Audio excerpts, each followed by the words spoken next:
Welcome to the Paedeia Education Podcast, Episode 3, The History of School Reform. In this podcast, Dr. Richard and I talk a lot about our history of school reform, which makes sense for the title, that started back in the 1800s. Our education system has evolved and changed to focus on different issues, changes been happening in our country, up to today, the current school reform movement that's occurring and probably, arguably, I guess, started back in the 1980s with the Nation at Risk paper that was written during the Reagan administration. So we're going to go through all of that in some detail, talk about where we are today, and really focus a lot on some of the problems with our current perspective as it relates to school reform. Dr. Richard and I talk a lot about some of the limitations that we see in school reform, in the current school reform movement. We think that some other things should be taken into account, and we hope that our discussion will lead to you thinking a little bit about this, maybe making some considerations related to how school reform should be happening today. Schools certainly aren't perfect, but the movement of and the changes that are happening with school reform today, we think are a little bit problematic and not really thinking about all of the things that should be taken into consideration. So hopefully, again, it will just trigger some thoughts for you, trigger questions, get you talking about these issues with one another, with us, with anyone else that will listen, so that we can all be talking about these issues and hopefully creating some change. That would be nice. Just a few announcements. The November edition of the PAC Florida newsletter will be released shortly. We had a great workshop last week here at PAC Florida where we talked about medication myths and misperceptions. So if you didn't get a chance to make it to that workshop, we will hopefully have it posted on YouTube so that you can check it out there.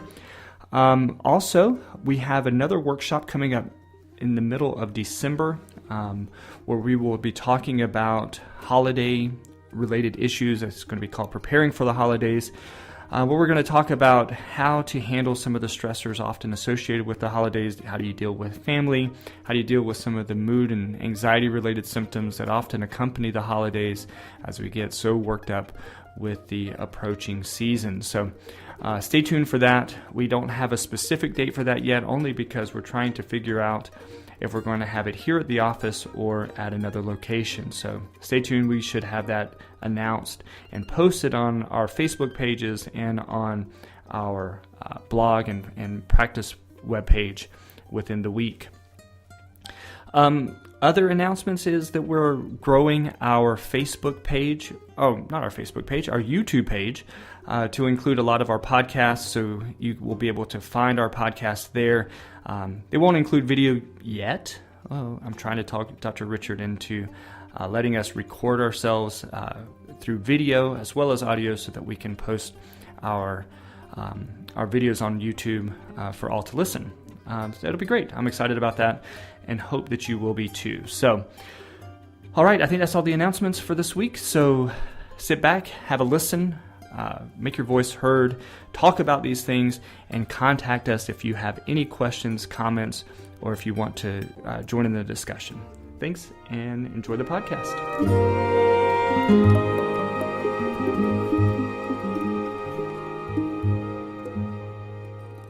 Welcome to Episode 3 of the Paedeia Education Podcast. This is Dr. Berney. And I'm Dr. Richard.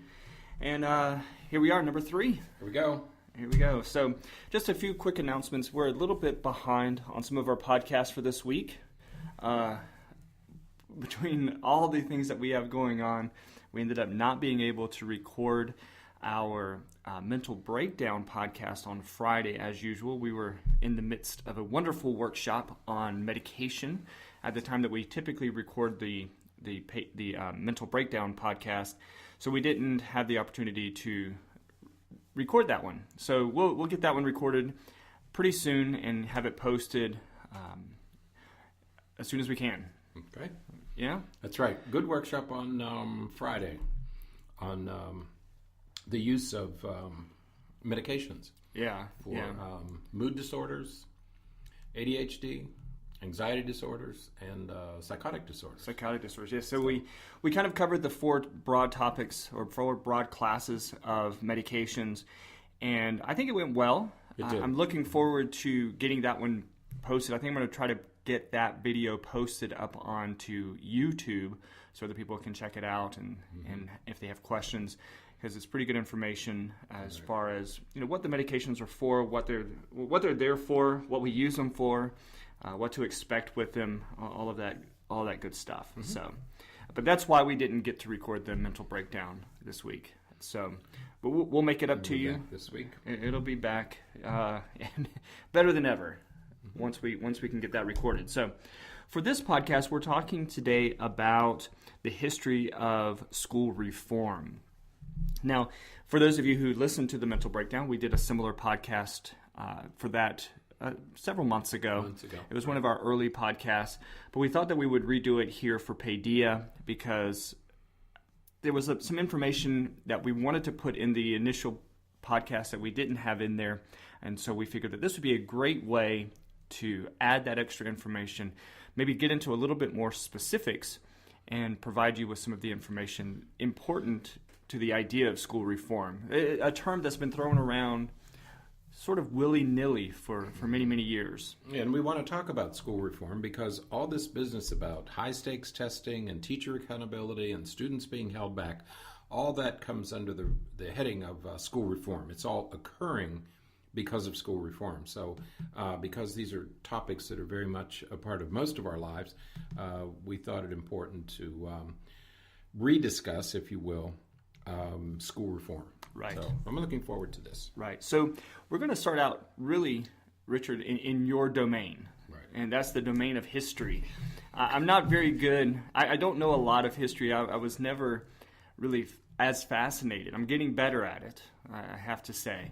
I'm getting better at improving my interest in history, but that is definitely your domain. That's your area, and I always turn to you when I'm wondering about some of this stuff. So let's start with a little bit of a history of what school reform is, where school reform started, what it was for, and how it's evolved over the years. Right. Yeah, because we normally think of school reform as something that's just beginning now, that what we're doing now is school reform, and that it's somehow something new. In fact, school reform has been with us since the beginning of our nation. And in fact, the first school reformer was Horace Mann back in the 1830s. He was the head of the Department of Education in Massachusetts. And he was what he wanted to do was to develop a school curriculum that would educate citizens to vote. Because remember, we had just the Constitution had recently been signed, and the challenge was, how do you educate citizens to vote? So this was the experiment, after the Revolutionary War, is can a country govern itself without a king? And so to do so, we needed an educated citizenry, and Horace Mann developed a curriculum that was designed to do that. That was way back in the 1830s. The next time we see a educational reform, school reform, is when that wave of immigration came to the United States at the end of the 1800s and the beginning of the 1900s. These were the workers from mainly European countries who flooded into the United States to work in the factories that were built during the Industrial Revolution. And these immigrants came to the United States not knowing the language, not knowing the customs, not knowing the culture. So to enculturate them, to socialize them, to teach them English, we built factory-like schools, large factory schools, to educate and to teach them how to speak English and to teach them how to dress and to teach them hygiene. And so schools were tasked with Americanizing the flood of immigrants that came into the United States at the turn of the 20th century.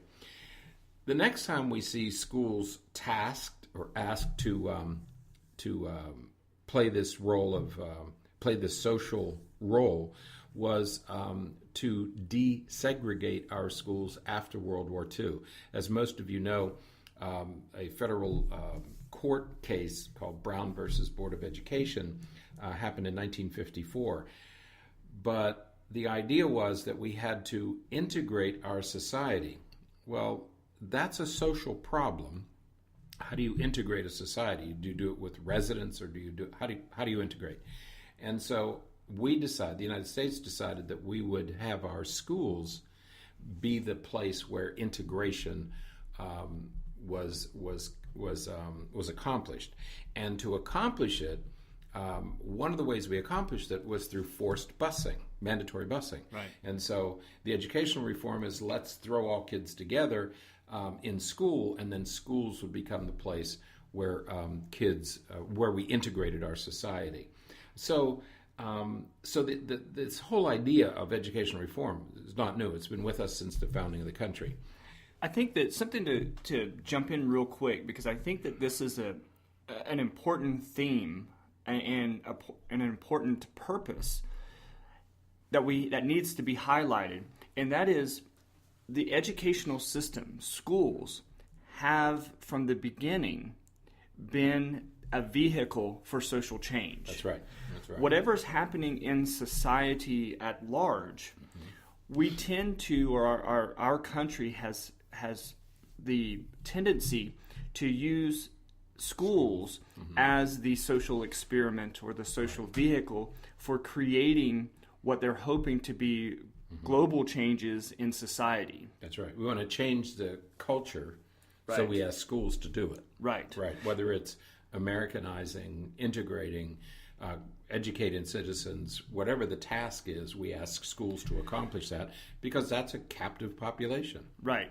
And I think that what's an important maybe thing that doesn't exactly fit with our goal for the podcast today, but I think that it's important that we also sort of mention with that comes maybe some of the explanation for why some of our societal changes happen so slowly. Right. You know, it's one thing in the 1960s to talk about integration and equality and those kinds of issues. It's something else or the other piece to that is, okay, so we're educating children for that in the 1960s. That's not going to create a real social change for another 20 or 30 or more years as those children become adults and begin to have the opportunity to change life. And we hear that even today when, I grew up in the South, and so we hear things, when it comes to, if we just want to stick with racism, for example, we have relatives who still hold to some of those racist thoughts and adult relatives, and we tend to, or people tend to excuse them by saying, well, they're just from a different time, different generation. They weren't educated at the time that these societal changes were encouraged, and so those of us who did go to school after that period of social reform or school reform, where integration was important, we have a very different view of equality than those who went to school before that, where they weren't taught that from early on. So it's important that we recognize that, using the schools as a vehicle for social change does create change, but that change is a very slow process and takes a generation or two before you start really seeing the change happen on a bigger scale. Well, this is no exception. The current round of educational reform is no exception. The educational reforms that we see today were born in the early 1980s during the Reagan administration, and there was a famous 36-page pamphlet, 36-page report called A Nation at Risk. And A Nation at Risk was developed by a committee headed by Terrell Bell, who was the Secretary of Education during the Reagan administration. And the goal of this commission was to analyze, to study the American educational system, because there was a growing concern that American education was not preparing our children as well as other countries were preparing their children. And the result of that eventually would be that our industries, our military, our business, everything, all of our other institutions were going to eventually begin to suffer because we had an undereducated population because the schools were not providing a rigorous enough education. Right. Okay. So in 1984, we have this pamphlet that comes out and says, we're in very big trouble and we have to make some major changes, introduce more rigor, and make important improvements in the educational system. What we know now, after about 30 years of 30-year anniversary of A Nation at Risk, is that A Nation at Risk was based on or fostered two ideas. One was fear. Whether it was intended or not, A Nation at Risk put everybody on notice, created this atmosphere of fear that we have to do something quickly, we have to improve our school systems as quickly as we can. At the same time, the reforms were based on a business model. These were the 1980s, and we had this shift in our country to the solution to problems weren't, well, Reagan used to say, government is not the solution, it's the problem. And so that applied to education as well as other institutions. And so there is this sort of feeling in the country that, or this opinion in the country that businesses, private enterprise can do things better than the government. So you have two forces at work. One is fear that we're falling behind, and one is to adopt a business model based on making teachers and students accountable, that somehow we have to make sure that teachers are teaching and that students are learning. So we have fear combined with accountability. Right. Okay. And that's what's driving, in the middle 1980s, that's what's driving this process. Okay. Fear and accountability.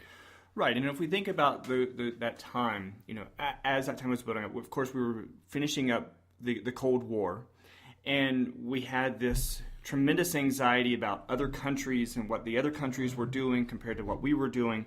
And we had another thing besides the Cold War is we had the Iran hostage crisis. Right. Had just ended. It happened in the late 1970s. So it looked like America was vulnerable. Right. Here's Iran, takes over our embassy, keeps people captive for a year, and we don't seem to be able to do anything about it.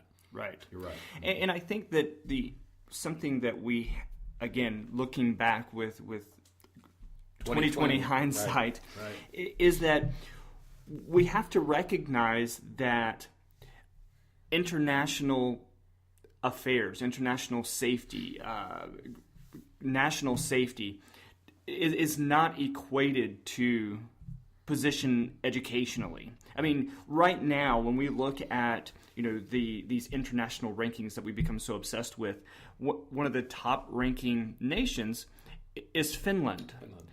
Not really a country that we think of as a superpower. Right. Not really a country that we think of as being one that's going to be taken over by the bad guys at any time. Mm-hmm. We don't think about them as having an exceptionally strong economy. We don't think about them in any of those ways, yet their educational system, based upon the way that we're doing comparison, is always at the top. Always ranked toward the top, either at the top or toward the top. Right. Mm-hmm. So we have to recognize that we need some separation, that there is a very weak, if any, correlation between a very high educational system and an economic, international, defense safety type of system. Those two things work separate from one another. Right. Clearly, our economy does well when our people are educated. Mm-hmm. But the way that we're measuring success in education now may not be exactly the type of way we need to be thinking about education as it relates to those kinds of outcomes, the good economic types of outcome. That's right. When we look back at the 1980s when this came out, I think some people have mentioned these things before, but it warrants repetition, is that in the 1980s, when we think about the innovations that came out of the 1980s, when we think about those who were educated in the 70s and 80s, those that A Nation at Risk were talking about, when we think about the innovations that came from that time, we're talking about the mapping of the genome project. Right. We're talking about some of our biggest space explorations that happened in our history. This came from people who were educated during that time when we were supposedly at risk and failing our students. That's right. All the advances in neuroscience that we talk about today, the decade of the brain was the 1990s. Right. So it was this group of people who were making those innovations. Right. Pushing back those frontiers. Right. So again, recognizing that we're looking back with 2020 hindsight, right, perhaps it's prudent to consider the fact that maybe when we're looking at the situation at the time we're looking at it, we may be restricting ourselves in such a way that we're not seeing some of the important aspects of education that we should be looking at. Right. And the other thing, the other important questions that we have to ask, one of them is, were the school systems as bad as we perceived them to be in 1985? And right. It looked like they were failing. It looked like they were, for example, we're told that during this time, the SAT score was declining. Right. Okay. Well, when we went back and looked at those data, because everybody said, well, look, here's the proof. Here's the SAT score in 1975, and here's the SAT score in 1985, and the SAT score in 1985 is lower. Okay. But then we did an analysis of all subgroups. And every subgroup that took the SAT, the score was either the same or higher. So subgroup scores were not changing or they were improving, but the total score was going down, which didn't make sense until somebody discovered that the reason that was happening is that more low-income students were taking, more minority and low-income students were taking the SAT in 1985 than in 1975. So yes, the total score went down, but the score of each group was going up. And right. That can happen. I mean, that happens. That happens. And so the first question is, did we need to be afraid? Did we need to be so afraid that we had to completely renovate the entire educational system? And the problem, the answer to that is no, the system wasn't really as bad as A Nation at Risk said it was. The second question is, okay, you want to make everybody accountable. Right. Nobody has any problem with that. The question becomes, how do you make people accountable? And I think that's where we started to run into problems, because what happened after 1985, when the first President Bush, when he became president, he had an education agenda that had more specific goals for the federal government to play in education. In fact, right. It was called Goals 2000, and that there were reforms that he wanted to put into place.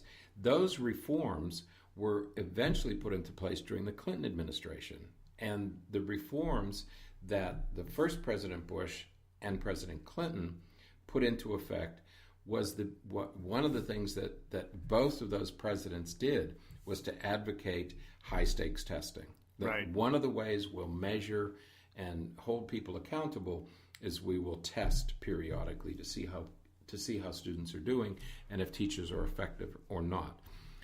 When the second President Bush comes into the White House and signs No Child Left Behind, there's a punitive consequences for falling short. Right. The idea with No Child Left Behind is that we were going to make all students proficient by 2014.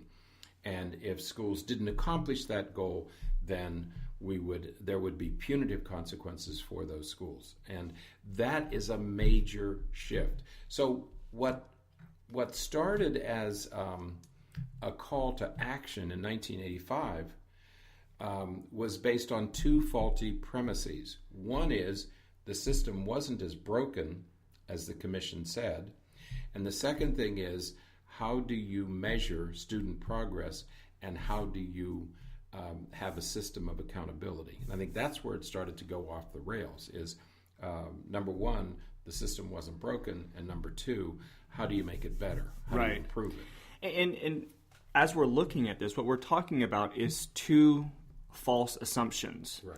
The first was the assumption, as we were just saying, that the school system was as bad off as they said that it was. That was an assumption that, again, looking back, we now know probably isn't the case. And we have some statistics that we'll talk about here in just a second to help demonstrate that.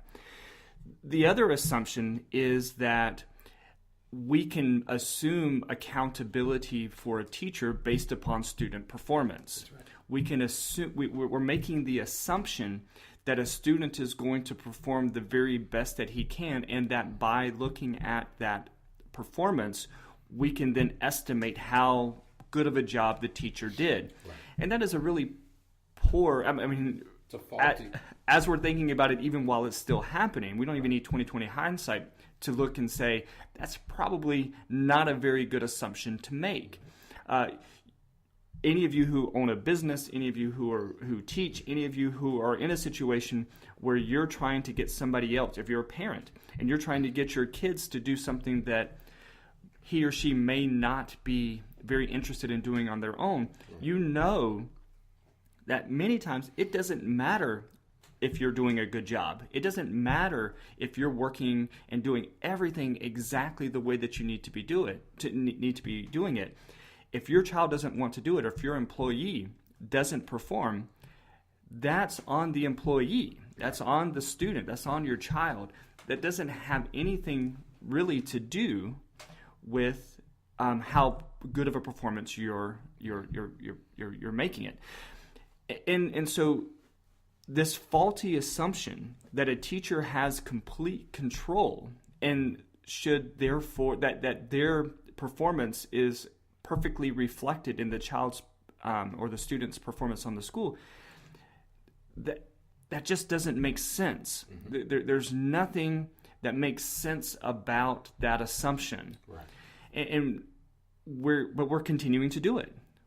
This hasn't stopped. Even today, the idea is that we can measure the teacher's performance based upon the student's test scores as though that's real, and we know it's not. Real and accurate. Right. Mm-hmm. And we know that it's not. Right. There are too many other factors at play to make that assumption. But yet, we're still punishing teachers, we're punishing schools, punishing administrators, telling them that it's their fault because they're not working hard enough to get the students' test scores where they need to be. Mm-hmm. So the system of accountability doesn't take into consideration all of the other factors that need to be taken into consideration. Mm-hmm. That are contributing to the scores. Right. And the scores, okay. That's right, because the first, is it true that schools are as bad as they were? No, but even if parts of our educational system were failing or were broken, we need to know what parts they are and how best to deal with those problems. Right. It wasn't the whole system that was wrong. But if you begin with the assumption that the public schools are broken, then you come up with solutions of, let's have vouchers so that our kids can be taken out of public schools and put into private schools. Let's have charter schools. Let's have magnet schools. So the solutions we came up with were designed to fix one problem, that is that the whole system was failing, when in fact the whole system wasn't failing. Were there problems in the system? Absolutely. Did we need to hold everybody accountable? Did we need to measure student progress to be sure that students, in fact, were reading? I think we talked about this in one of our other podcasts. One of the reasons we have high-stakes testing is that in the 1970s and 80s, parents began to sue school districts. Right. Because kids were graduating, and parents were saying, "Wait a minute, my son's graduating, but he's reading at a second grade reading level." Okay. Right. And they were filing lawsuits, and school districts were having to pay large punitive damages because they were saying your child has a high school diploma when in fact the child was reading at an elementary school reading level. Right. So to close that hole, to plug that hole, states said, well, let's start testing the kids early on, and we can track their progress across time.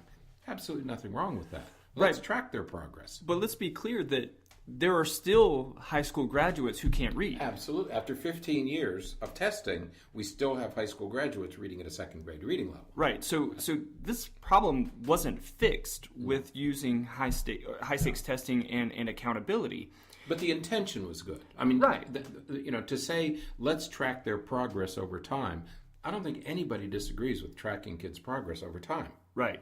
The issue is that we're not collecting enough other variables. That's right. Let's take a very simple, basic example. Because as a parent, we hear this every time there's a test. Students come home and say, my teacher said to make sure I get enough rest tonight and that I eat a good breakfast in the morning so I'll be ready and can attend and take the test. Mm-hmm. Every teacher says that to every classroom the day before testing. So if we use that as the basic example, what happens or what does it have to do with the teacher, how well the teacher is performing, if Susie goes home, doesn't get to sleep because her parents are arguing all night, so she doesn't get to sleep until 12:30 or 1 o'clock in the morning. Right. She wakes up 15 minutes before she's supposed to jump on the bus. Mm-hmm. She doesn't eat breakfast, and she arrives at school and has to take a test at 8:30 that morning, right. Tired, hungry, frazzled, and inattentive. Parents are at home doing goodness knows what. She wakes up in the morning and dad's not there because dad... Right. What does that have to do with the teacher? Right. That's right. What does that have to do with Susie? Mm-hmm. Mm-hmm. That those are variables that we're not collecting. Those are factors that we're not using in our calculations of student performance. Right. We're leaving all those other factors out of the equation. Right. And we've set up a system that says if students do poorly on this test, it's because they're undereducated. That part's not true. Kids do poorly on tests for many reasons. Right. And if we accept the first premise that they're not learning, then it has to be somebody's fault. Right. Now, whose fault is it? The teacher. Okay. Because the teacher's the easy target. That's right, because the teacher's there. So you have two faulty assumptions that are driving this whole system. And the reason this is happening is because educational decisions, are no longer made by educators. The Goals 2000, many of these committees, Common Core, right. Okay, they're not made up of educators. They're made up of business CEOs. They're made up of governors. They're made up of elected officials. You might have an educator or two on the committee, but basically... As a consultant. But basically you have non-educators making educational decisions. Think about it. Think about if medical decisions were made by non-physicians. Let's just get a couple of CEOs in there to make decisions about neuroimaging. Which is why we get into the situation with insurance companies. Not that we're going to get into that in this podcast. Maybe we can take a quick turn to the left here. Yeah. But, the issue is, and we know this from doing the research that we've done and the statistics classes that we've taken, is there's this idea of multiple regression. And what multiple regression, and to put it very simply, multiple regression suggests that there are many factors that go into the outcome that you're looking at. Repeat that. There are many factors that contribute to one outcome. Right. And that each factor carries a different weight with it as it relates to that eventual outcome. That's right. What we're doing right now is the outcome is teacher accountability, and the only factor that we're saying contributes to that is student test performance. Or we say the outcome is student performance, and the only contributing factor is the teacher. Right. So we know that's not true. Right. So basically all we're saying is test scores equals accountability, and that equal sign can go both ways. We know that that's not true. Right. We know that there are dozens of other factors that weigh in it, and many times those other factors are heavier, weight, or should be weighted more than teacher performance. So we're working from this delusional perspective that these two things equate to one another, and we, all the research that we have, points in the opposite direction. That it doesn't these aren't the same thing. Teacher accountability and student test scores are not the same thing, despite the fact that that's how we're weighting them right now. We often, but two other side comments here. One is that we often say we should be testing parents. We should somehow have that. Right. Well, I'm sorry, you can't do that. It's impractical, so we don't test them. The only reason we're not testing parents is because we can't do it. It's impossible to do it, so we don't do it. So, okay, let's forget about the parent contribution and let's just look at the teacher. Right. Okay. Because the teacher is the only one Because that's they're there. available. Right. The kids are available and the teachers are available, so that's who we test. Right. Simply because they're accessible. Right. And the another assumption that we make that I think contributes to this overall problem is the assumption of student motivation. We work from the idea, for whatever reason, I mean, there's probably a lot of maybe good reasons. For a lot of reasons, we assume that all students want to go to college. Now, again, we have to remember that by and large, the reason that high schools were invented was to prepare students who wanted to go to college. Now, so we're working from this assumption that all students are motivated to complete high school so that they can therefore go to college. Once again, we then set up all of these systems to assess with that in mind. That's right. The idea that, these students are going to be motivated to work hard because they have to meet these standards that we're setting forth to say that they are prepared for college. Again, we know that this isn't the case. This wasn't the case in the 1980s. Right. This isn't the case now. That's right. When they did the 25-year anniversary of A Nation at Risk, they looked at what happened to some of the students born in 1983 who entered school in 1987 or 1988. If we look at it statistically, 20 students that entered elementary school in 1988. Right. 14 of those students would graduate high school. That's right. Only 50% would go to college, and of those that went to college, only 5 would graduate college within 6 years.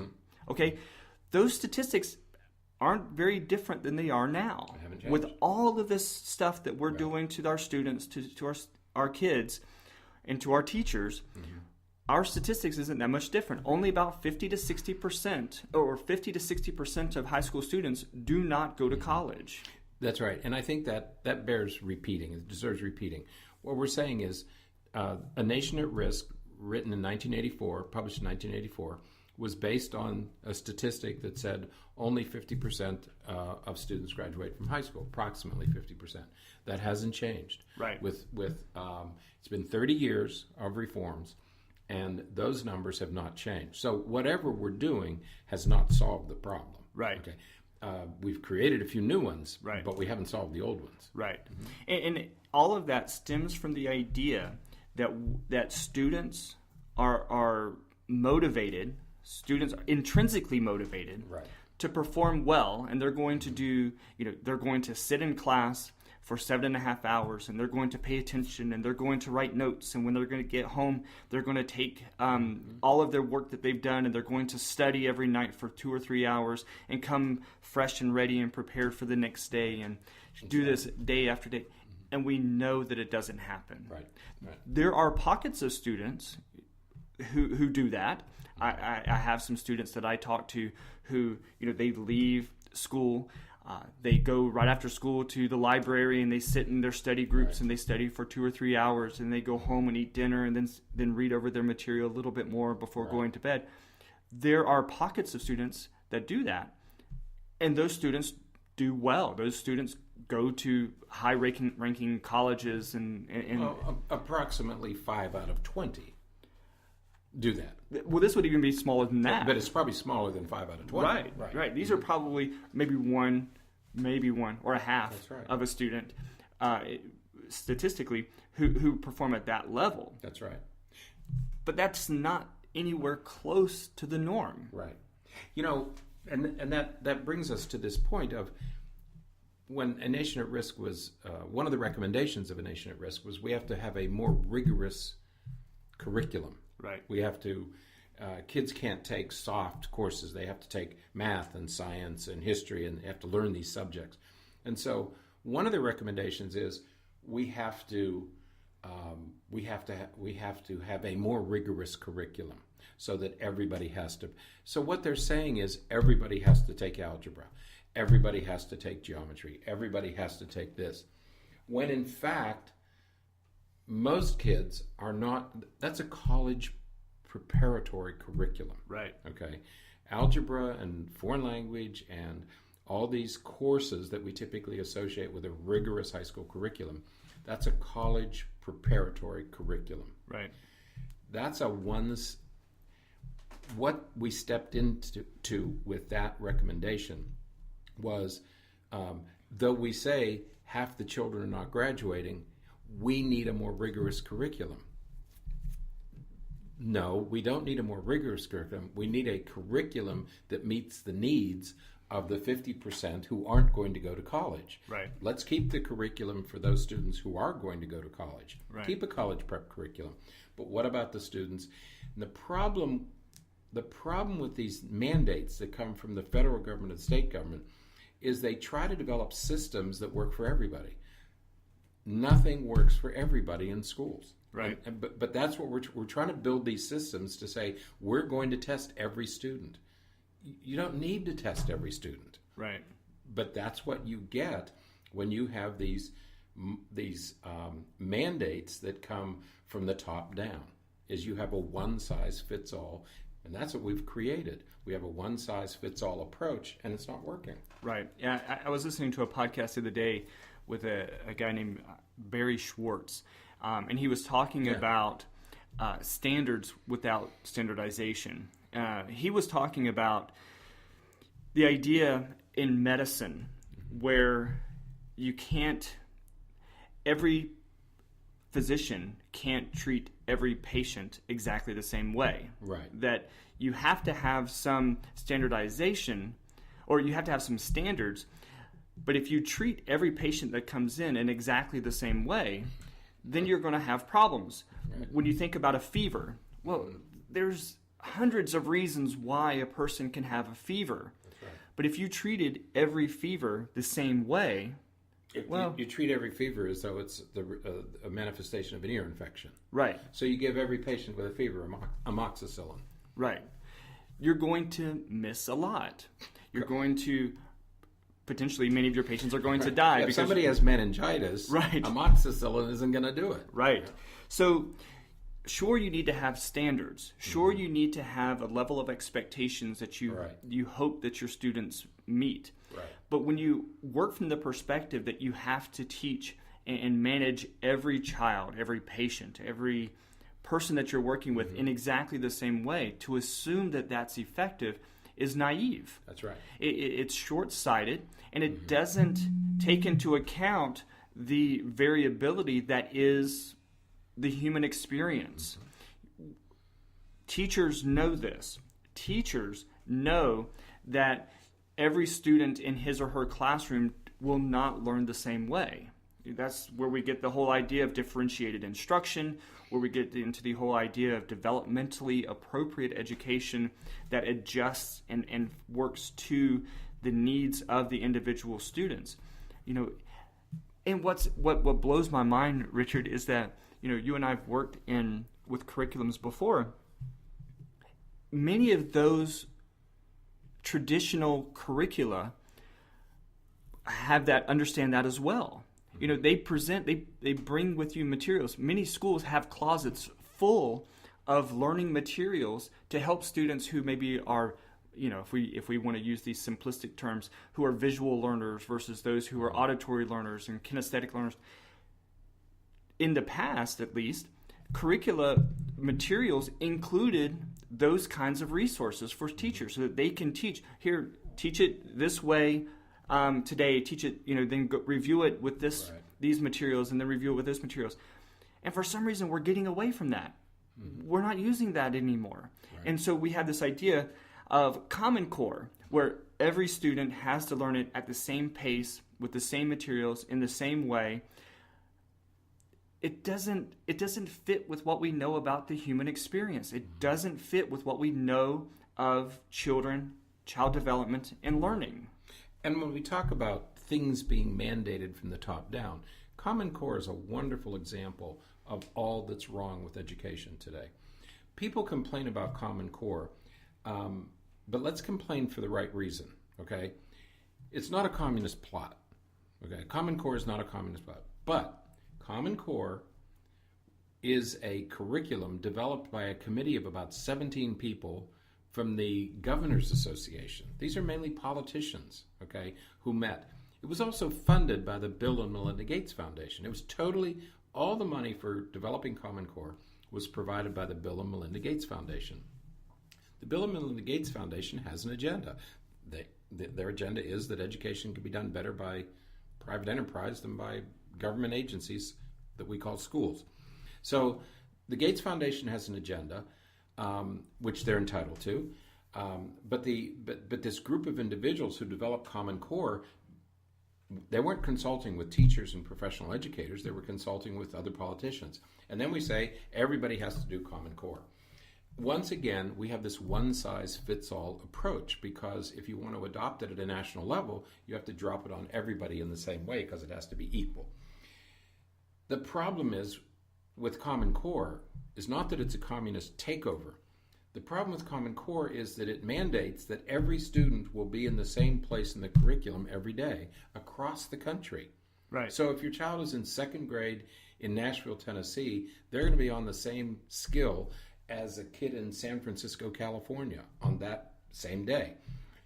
That's not how learning occurs. That's right. What you were just saying. That we have never in our history, well, we did early on, expect every child to be at the same place in the curriculum every day. It just doesn't happen. Right. Okay.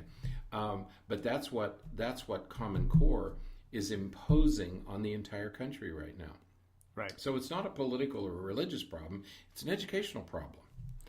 Right. And I think that when we try to make it those other problems, that's when we start to lose sight of what we really need to be talking about. That's right. And that is, we need our education system to be flexible to the needs of the students that we're serving. Right. We can't work from the perspective that all children learn the same way from the same materials, and if they're not, then it's either the teacher's fault or it's the kid's fault for not doing the work that they need to do. We know that that's not the case. There's too much evidence to prove and demonstrate that that's not the case. And so for us to, this is what we refer to as insanity, right? Doing the same thing but expecting a different outcome. That's lunacy. Right. But it's what we're doing. Mm-hmm. And it's what our politicians, as you said, continue to push. That's right. Because the educational reforms that we have today, beginning with the nation at risk, but especially during the first Bush and Clinton and second Bush administration and the Obama administration, are imposed from the top, and they are imposed on everybody in the same way. Imagine for a moment, you have a child, you have a kindergarten student from, say, Fairfax County, Virginia, who has been to elite preschools and daycare centers. Parents are highly educated, university educated professionals. Both parents are professionals. Has gone to elite preschools and enters kindergarten. That student is going to be in a very different place in the curriculum than a child who grew up in rural Arkansas or Alabama or Mississippi or any other rural part of the country, Appalachia, Pennsylvania, it doesn't matter, whose parents are not college educated, they're high school dropouts. The child did not go to preschool, has no preschool experience, and enters kindergarten. Can you even begin to imagine that those two children are going to be in the same place in the kindergarten curriculum, or that they're both going to end up in the same place at the end of their kindergarten year? It's absolutely impossible. But that's what Common Core says we have to do. Right. Is those two kids will be expected to be in the same place in the curriculum. And a lot of this again, stems from the idea that we're going to approach education the way that we approach business. That's right. Now, in a business model, this makes sense.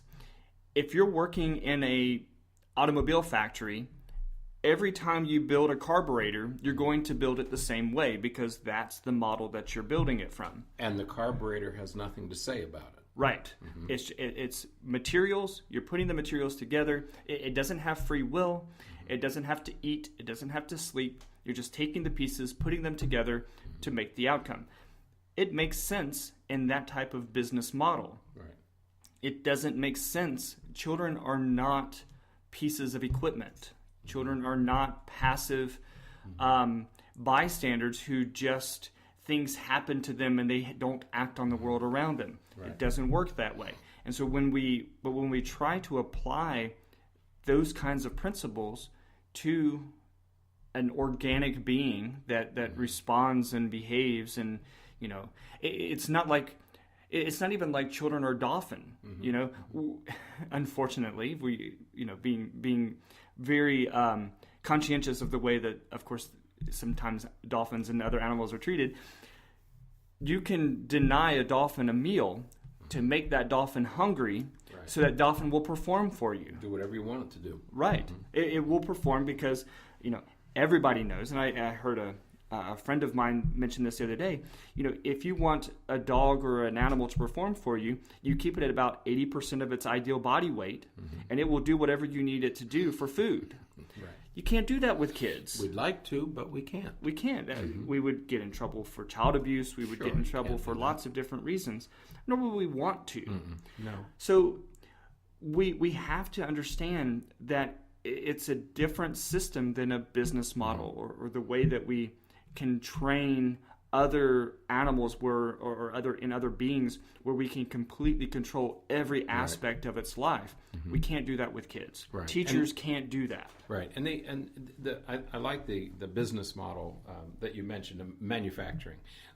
Imagine for a moment that we have a factory, and in year one, part of the product is built. Then in year 2, a second part is built. And then in year 3, something else is done to it. And then in year 4, something else is done to it. And it takes about 5 years of work to put this product together. Would you take the 5th worker and evaluate his work productivity based on what that looks like, what that product looks like at the end of the 5th year? No, because all these other people contributed to it. Right. Workers contributed in year 1, and year 2, year 3, or year 4. Well, who gets the credit or the blame over that 4-year? Right. Should we just hold the last person to touch it is held accountable? Right. And that's what we're doing in education. Yeah, if the first worker forgets to put in a particular screw in, it wasn't the 5th worker's fault. Right. Right. But yet the machine still won't work. That's right. And that's exactly what we're doing in education. We wouldn't dream of doing that in manufacturing. That's what we're doing in education. Right. The model doesn't, as you said, that business manufacturing assembly model simply doesn't work in education. Right. It's a completely different process. And we're holding people accountable for something they have no control over. And that is unfair. Right. And that's what we're doing with teachers. So when we step back and we look at our history of school reform, the way that it has evolved over time, the previous mechanisms for school reform had a very specific function, whether it was integration, whether it was Americanization, right. Whatever those purposes, those goals were, it was pretty clearly defined. They were a little bit more concrete than what we're talking about now. And also, we weren't holding teachers accountable for integration. Right. We weren't holding teachers accountable for Americanization. Right. Unlike this system, which is holding teachers directly accountable for something that they can't control. Right. Right. So the system that we're working with now, the way that school reform is working now, is very different than the types of school reform that we've had in the past. Right. Yes, it is. The goals are different. The mechanism for measuring success is different. The way that we're going about it is different. And for that reason, I think that important to consider the fact that this type of school reform, the reform that we're going through right now, may be doomed for failure, or may be doomed because the underlying motives are very different than what we're really thinking that they are. There are those perhaps a little bit more conspiratorial people who believe that part of this whole system is to demonstrate that public schools don't work. And because they don't work, we need to go to more of a privatization of education.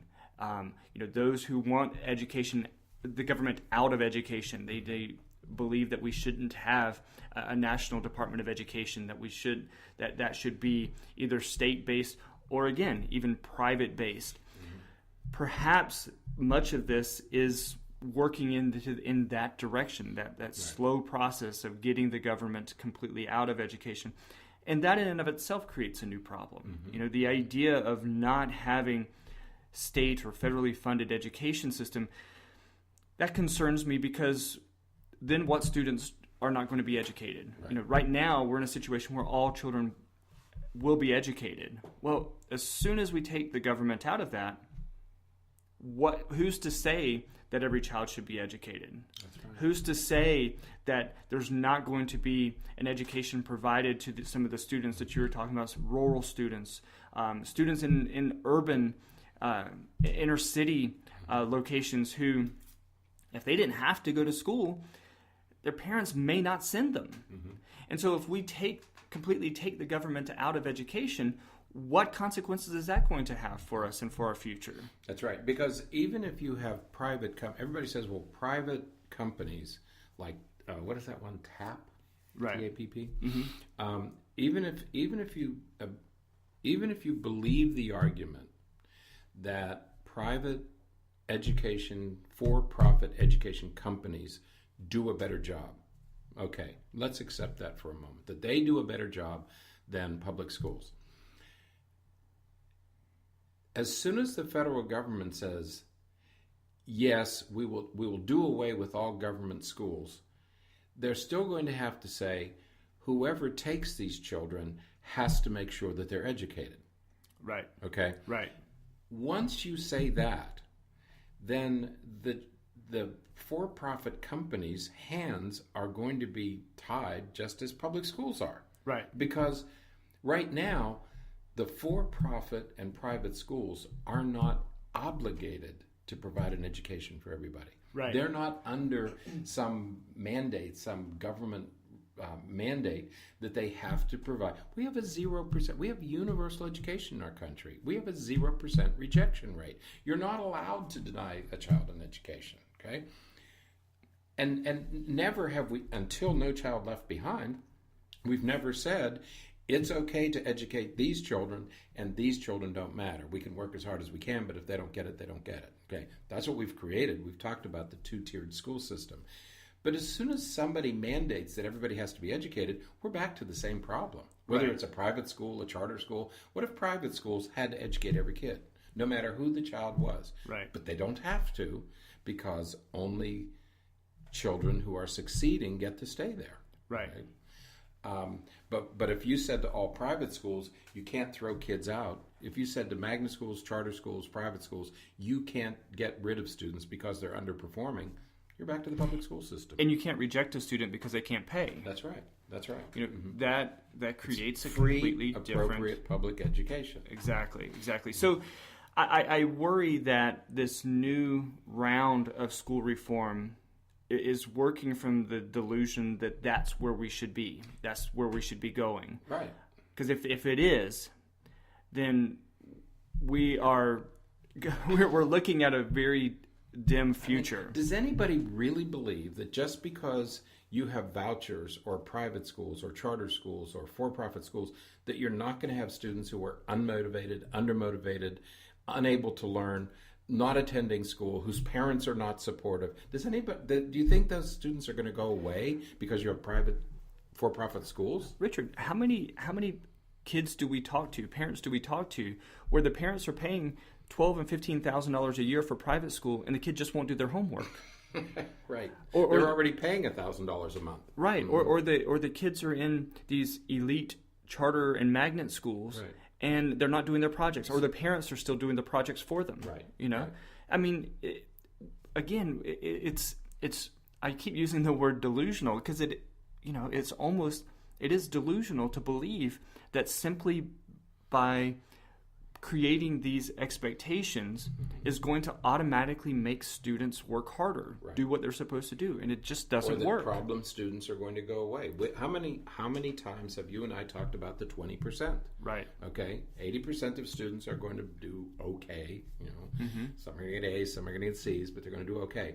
But 20% are not. Those 20% aren't going anywhere. Right. So we either figure out a way to educate those 20%, whether they want to be or not, or we forget about them and just focus on the 80%. All these problems would go away if we got rid of the 20%.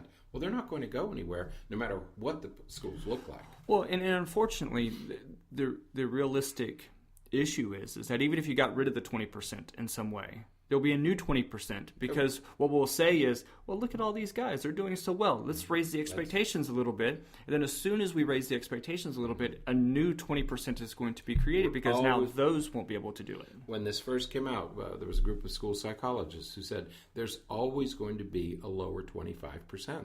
Always. It doesn't matter.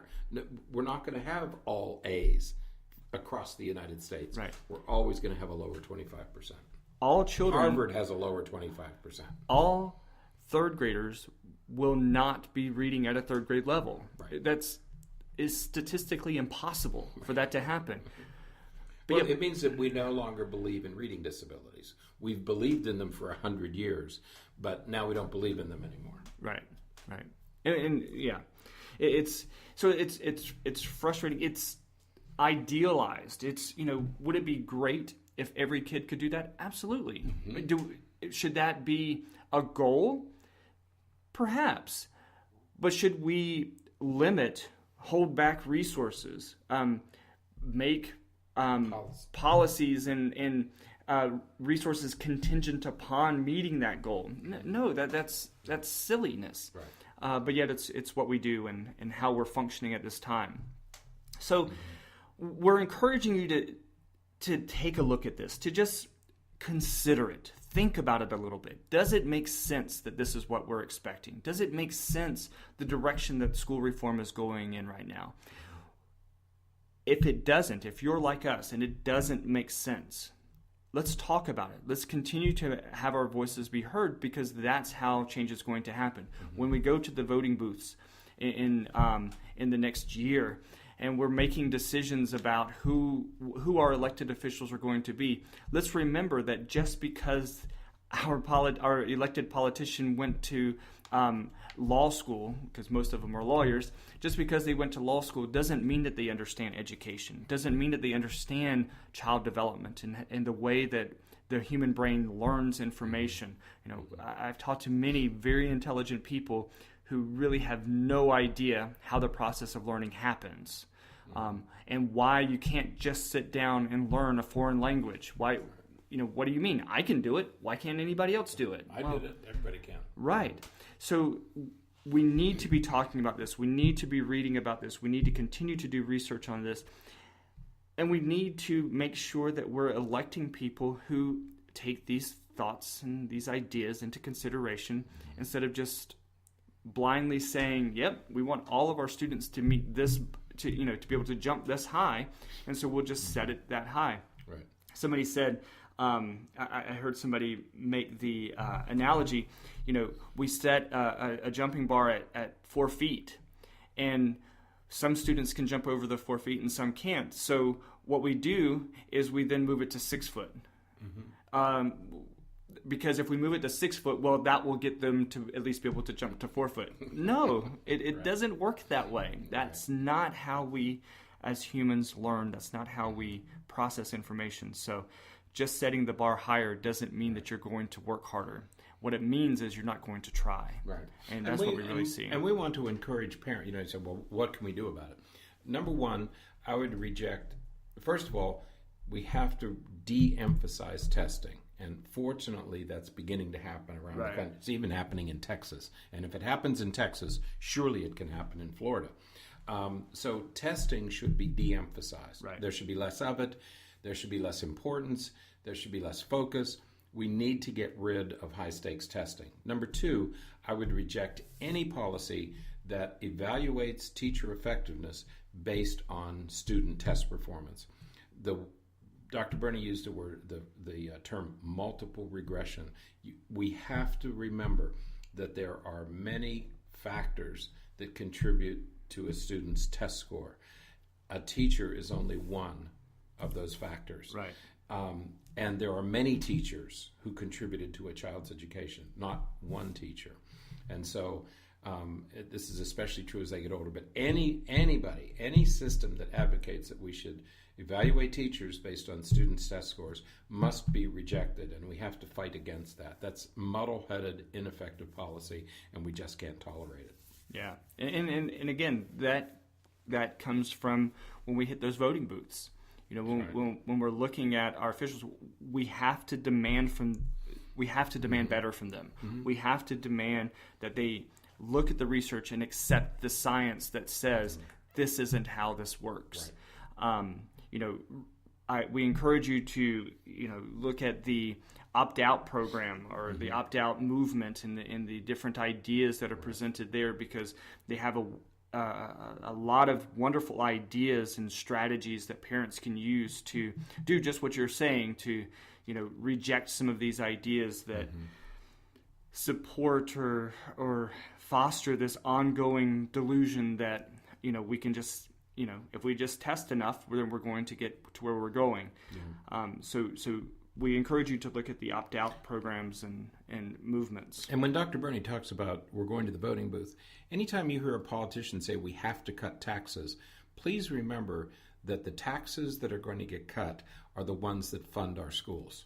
So if you want to cut taxes, that's fine, but please remember that you're cutting fire, police, and education. The reason our schools are underfunded is because we don't raise enough money to pay for them. And that's true throughout the South, and other parts of the country. But it's especially true in the South. We have some of the lowest per pupil student expenditures in the country. That's an abomination.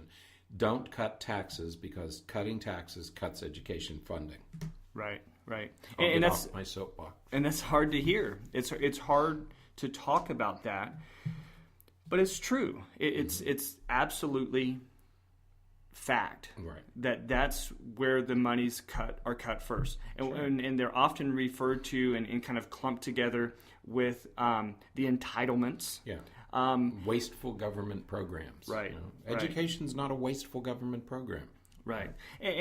And again, even if it were, and we move in this direction of privatizing education, where is that going to leave us? It's going to put us back in a situation where some are educated and others are not.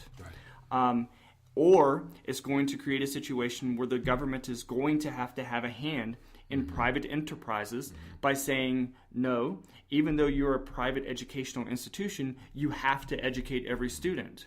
We can't have it both ways. We can't say the government has to be completely out of it, because then students aren't going to get educated. But we also can't say this government has to control everything, because then we're making policies that don't make sense from an educational and learning perspective. There has to be a balance. And so, again, that comes from our voice, us talking about it, us holding our politicians to an expectation that they need to meet, holding them accountable for what we know the science says and what our educational research suggests is important. So, don't get me started. We could go for another little while about that stuff. We could. We have to do this again. I have a wonderful article written by my hero, Diane Ravitch, about the current hoaxes, Hoaxes, involved in educational reform. We have to do a podcast about those hoaxes sometime. Sure. It'll be really fascinating to hear a real professional discuss all of these issues. Maybe we'll do that next week. We'll do it again. So we'll keep talking about this, but please let us know that Tell them how they can get in touch with us. Lots of different ways, many different ways. Yeah, we want to hear from you. So we have our Facebook page. It's the Paedeia Facebook page. So just Paedeia on Facebook. We also are on Twitter. We post a lot of things on Twitter under my at Dr. Berney, DrBerney, Twitter account. We have our blog. We put a lot of education stuff in our mental breakdown blog, so go to thementalbreakdown.com. You can see lots of information there.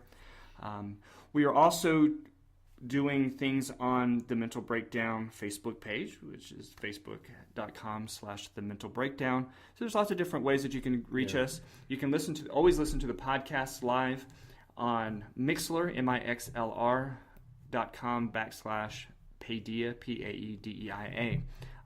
Finally, if you're listening to this, you're probably listening to it either through our blog or through iTunes, but you can find both of our podcasts, the Paedeia podcast as well as the Mental Breakdown podcast, on iTunes. We usually do both of them at least once a week. We're talking about doing a few other things and trying to expand it a little bit. But finally, the last way that you can reach us, and we're beefing this up a little bit, is we're trying to put all of our podcasts and videos on YouTube. Because a lot of people don't, we kind of work from the assumption that a lot of people have access to iTunes, but that's just not the case. So we're going to be putting the audio on our YouTube account, the Mental Breakdown YouTube account. Everything should be there. Kind of toying with the idea of starting a Paedeia YouTube account, but we're kind of keeping everything together for now. See how that goes, and then we'll kind of build from there. So, lots of ways to get in touch with us. Yes, let us hear from you.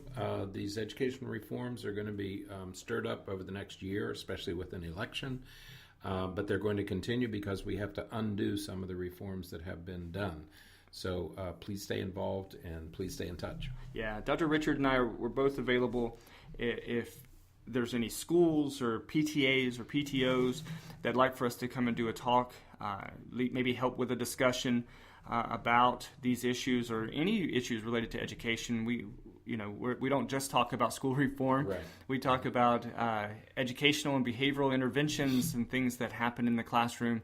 We help and try to work with a lot of teachers and parents to help students perform the best that they can in school, improve their self-esteem and their confidence and their educational attainment. So we do a lot of different things, and we're always available for workshops and talks. So, all right, is that it?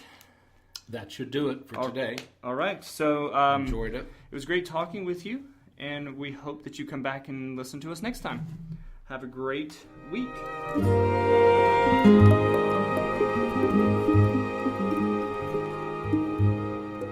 Thanks for listening to the Paedeia Education Podcast. We are so glad that you found us and that you're taking part in this. We want to create a forum for everybody to be able to talk about these issues and talk about our education system. But to increase our numbers, we ask that you jump onto iTunes and write a review or at least rate us so that we can increase our visibility so that other people can find us and join in on the conversation. You can also follow us on Facebook. Paedeia has its own Facebook page. And you can follow us on Twitter. At Dr. Berney is our handle. So follow us, and we will be posting lots of information, lots of new research, lots of new articles and columns, and all kinds of information for you to stay part of what's happening. So thanks again, and we look forward to talking with you next time.